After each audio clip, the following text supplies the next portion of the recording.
bersama saya, Zaki Akbar. Welcome to Talking News. Talking News kali ini kehadiran seorang politikus wanita yang saat ini berstatus sebagai kandidat di Pilkada Maros, Suhartina Bohari. Seperti apa perbincangan kita?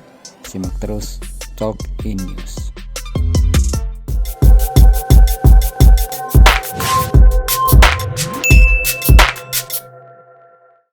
Ibu Suhartina Bohari. Assalamualaikum. Waalaikumsalam. Terima kasih atas kedatangannya di pagi hari ini, Bu. Rekor saya ini, Bu. Maaf mengganggu pagi-pagi. Rekor karena pagi kita biasanya tapping jam siang, sore. Baru kali ini kita tapping pagi. Alhamdulillah. Gimana kabar, Bu? Alhamdulillah sehat. Kayaknya buka masker aja. Oke. Sehat, tetap semangat. Sisa 32 hari. Iya. Tadi sebelumnya langsung dari rumah.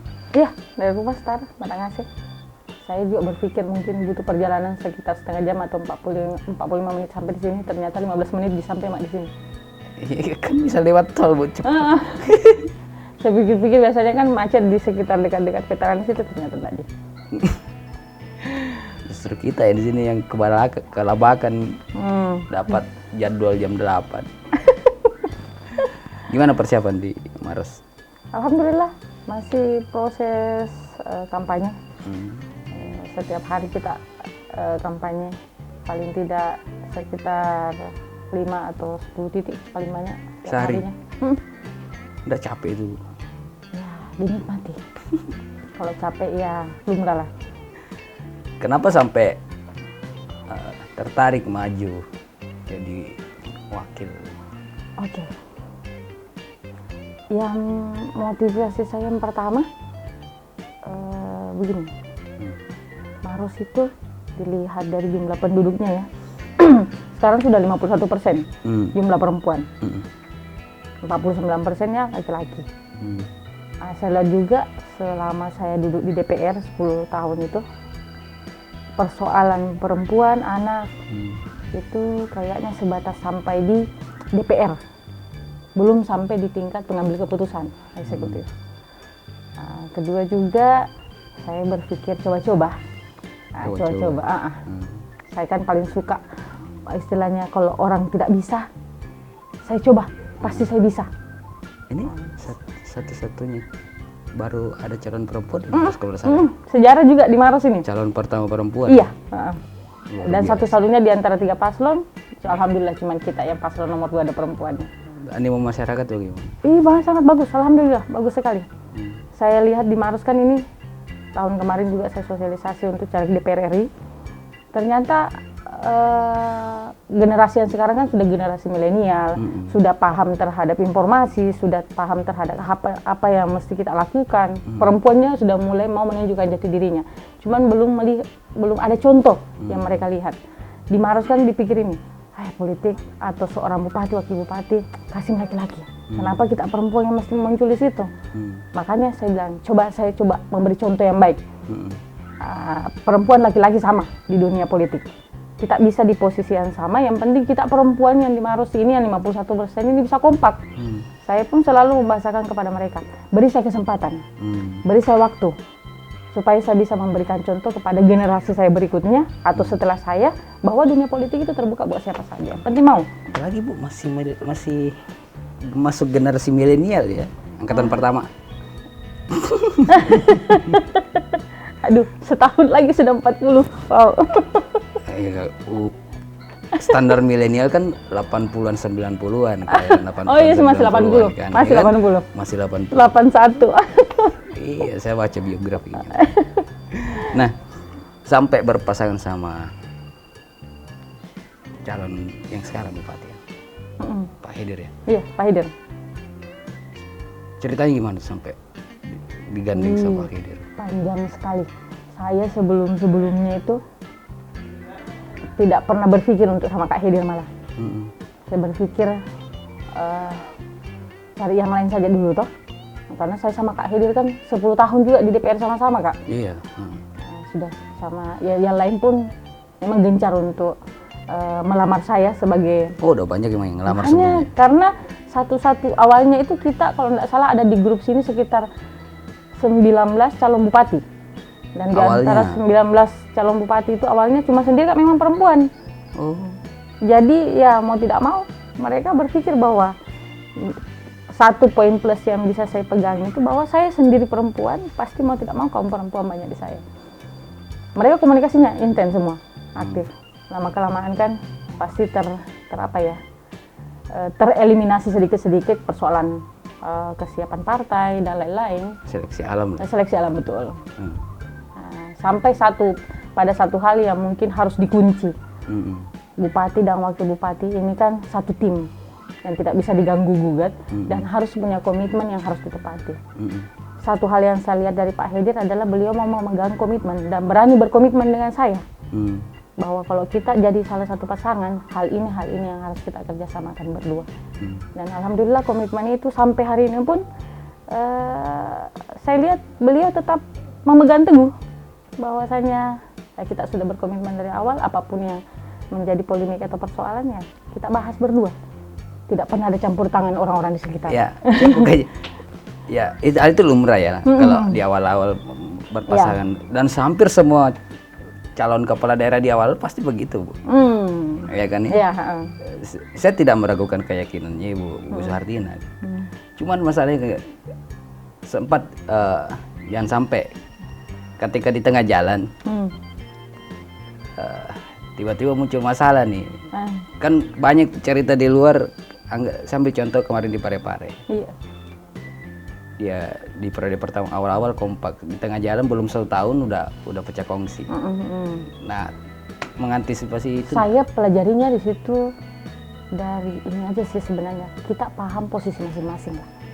Kita harus mengerti bahwa posisi 01 itu sejauh mana, posisi kita ini sebagai 02 di mana. Mungkin mereka semua saya pelajari itu karena ada egoisme yang masih dikedepankan dalam hal mungkin menuntut hak atau menuntut apa yang harus mereka lakukan atau menuntut jasa terhadap apa yang mereka perjuangkan pada saat mereka kampanye. Nah, makanya mulai dari sekarang itu saya berkampanye, saya berbuat selayaknya saya ini wakil. Sudah memposisikan sudah memposisikan sebagai wakil. Janganlah maksudnya walaupun saya bisa berbuat lebih, tapi ya sudahlah kita berbuat segini saja karena batasannya kita sebagai wakil ini saja. Nah, biasanya kalau kita terlalu euforia, terlalu heboh, biasanya orang sekitar kita tidak bisa dipungkiri, saya punya keluarga besar, saya punya teman, saya punya sahabat. Pasti berpikir, dulu kau berjuangnya jor-joran begini-begini, kok begitu duduk cuma dapatnya segini-segini. Padahal kan itu sudah lumrah, sudah aturannya, sudah undang-undangnya begitu. Dan salah satu penyebab pecah kongsi itu ya emang ada egoisme mereka dan bisik-bisik tetangga. Betul. Saya sudah banyak lihat, oh ini yang banyak sampai hubungan di Makassar pun kemarin seperti itu kan. Betul. Iya. Jadi ya. Satu hal sih sebenarnya saya bangun sama Kak Hedi itu aja. Apapun yang orang bicarakan Kak, jelek tidaknya, bagus buruknya kita konsultasi berdua. Ada hal yang mungkin tidak enak menurut saya, kami langsung Kak bagaimana ini? Saya bilang Kak, sekarang kan perkembangan teknologi komunikasi 24 jam bisa kita lakukan semuanya. Ini politik. Ya politik, betul. Semua harus dilihat dari semua sisi. Betul. Tidak bisa mendengar satu atau dua. Mungkin sampai 10, 20 alternatif.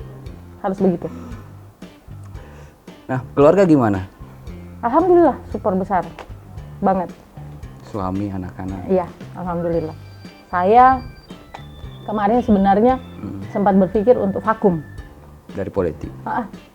Pada saat selesai di DPR 10 tahun, saya sudah berpikir saya mau kembali, saya proses hijrah. Saya mau kembali menjadi ibu rumah tangga. Sudah mulai terpatri di otak saya bahwa perempuan ini kayaknya sebatas di dapur saja. Loh, sudah mulai berpikir begitu karena kan sudah berpikir 40 tahun, sudah mulai tua ini. Anak-anak juga masih muda. Anak-anak juga sudah mulai besar. Sudah coba-coba kembali ke dapur. Ternyata tidak bisa. memang Jiwanya di luar situ. Itu semua mungkin karena didikannya almarhum bapakku kan. Saya dari SMP itu sudah dididik sama beliau, sudah aktif, harus aktif di luar. Jadi untuk di rumah atau pekerjaan di rumah paling bisa saya betah seminggu. Setelah itu sudah tidak bisa. Saya sekilas lihat Ibu mirip-mirip tantri kotak ya. Aduh. No. Minum Bu, minum. Diminum.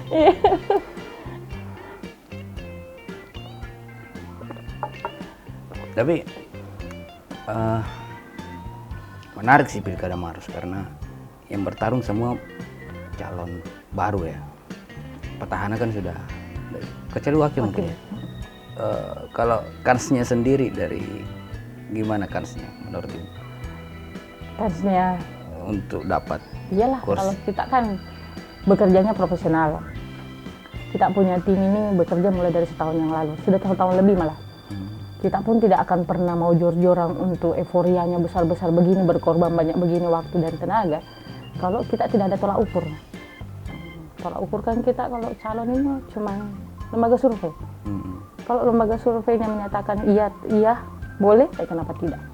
Dan peluang besar saya lihat dari lembaga survei yang memang betul-betul kerjasama dengan kita atau lembaga survei yang dibantu sama teman-teman yang lain dengan bahwa bikin kayak survei di Maros tanpa ada di titik nama, terserah masyarakat mau ngomong apa, dan alhamdulillah mereka mengunggulkan kita untuk di nomor 1 sampai sekarang alhamdulillah itu tidak tergoyahkan. Saya pun bisa membanggakan diri karena dari beberapa hasil survei yang kita kerjasamakan atau teman-teman memang mau melihat survei secara real. Kita sebagai posisi wakil justru sangat mendongkrak posisi Kak Hedir ini. Jadi kita bukan di posisi wakil yang, wakil kan biasanya asal disimpan, asal ada pelengkap atau apa, tidak lah. Kita betul-betul mensupport seorang bupati menjadi lebih bagus lagi. Jadi daya tariknya wakil tinggi. Tinggi. Sekarang wakil mah bukan kaleng-kaleng. Sekarang wakilnya sudah harus juga diperhitungkan. Mungkin beda ceritanya ketika bukan Ibu yang wakilnya ya. Kayaknya. Karena saya wakilnya makanya semuanya lebih bagus. Itu juga makanya nilai plusnya itu 1. Karena kita perempuan. Kita perempuan sendiri dan kita yang pertama. Kami yang pertama. Jadi sekarang orang kan kalau hal-hal baru jadi menarik. Masyarakat kan jadi penasaran walaupun tidak semua responnya positif, tapi alhamdulillah mereka tertarik dan ingin tahu sehingga mereka berpikir, wah kenapa tidak kita coba perempuan dulu di dunia politik ini menjadi wakil bupati. Apalagi ini baru ada perempuan yang wakil. Iya betul. Di Pangkep pun ada perempuan. Beberapa pilkada emang ada yang mengajukan calon perempuan. Pangkep, Maros. Malah sendiri ada rata-rata wakil perempuan sendiri kan, rata-rata perempuan sendiri. Makassar memang tahunnya ini tahun perempuan Pak, harus membuka ruang buat perempuan. Iya betul, dan rata-rata masih muda. Iya, sekarang harus Pak, tantangan ke depan itu pemerintahan tidak kayak 10-5 tahun yang lalu. Jauh lah, kita sekarang butuh inovasi, butuh pemikiran, butuh pemahaman, butuh pergaulan. Bupati dulu kan duduk saja di ruangannya sudah lebih dari cukup, datang tanda tangan. Sekarang tidak, bupati harus mau tidak mau menjemput bola, harus punya banyak link, harus punya banyak relasi. Informasi. Karena kalau tidak, bagaimana dia mau membangun kabupatennya? Iya betul. Nah, yang jadi masalah di Maros juga kan nih belakangan yang banyak jadi sorotan ini sektor pariwisatanya. Maros punya program. Ke depan kita bawa Maros itu, kalau memang hati kita keren memimpin Maros, kita akan membawa Maros ini menjadi kabupaten tujuan wisata internasional. Maros kan sekarang terkenal cuma dengan Bantimurun, Ramang-Ramang, sama Leleang. Ternyata tidak, selama setahun lebih saya jalan sama Kak Hedin ini, saya berupaya untuk mengeksplor bahwa di setiap kecamatan di Kabupaten Maros itu ternyata ada objek wisata yang baru. Bagus malah juga, indah, dan asli masih pure, masih murni, belum terjamahkan oleh siapa-siapa. Kemarin teman-teman ada teman-teman dari sini sempat eksplor beberapa spot di sana. Ada, setiap kecamatan. Nah itu yang jadi pertanyaan kita, makanya jadi pertanyaan kenapa ini Maros nggak lirik potensi-potensi wisata alamnya kan, apalagi Maros kan kaya dengan itu. Ya, Pak Bupati sekarang katakan fokusnya memang visi misinya kemarin memperbaiki infrastruktur yang ada di Kabupaten Maros. Sesuai presiden. Iya, karena tidak juga sih kemarin Maros kan mesti ke satu kecamatan dan kecamatan yang lain itu, aduh butuh tenaga yang ekstra, Betul. butuh waktu yang Jalan ke banyak. Puncak aja kan. Iya, tapi karena itu dengan visi misinya Pak Bupati yang sekarang Kak Hatta ini bahwa memperbaiki infrastruktur menyambung antara kecamatan dengan kecamatan itu supaya lebih dekat, itu kan mau tidak mau membuat Maros itu lebih berkembang. Tapi memang sudah Maros tampil beda loh. terrealisasi sih. Terrealisasi alhamdulillah. Dari 1000 sekarang sudah 1024 km jalan beton yang beliau bangun. Tersisa mudah-mudahan untuk kami sekitar sisa 200 km. Lebih irit ya. Makanya fokus pembangunannya hati kita keren nanti itu bukan lagi pada pembangunan infrastruktur. Pasti pada peningkatan sumber daya manusianya. Bagaimana kita membangun sektor-sektor lain yang saling mendukung. Mau tidak mau perekonomian masyarakat yang harus dikembangkan.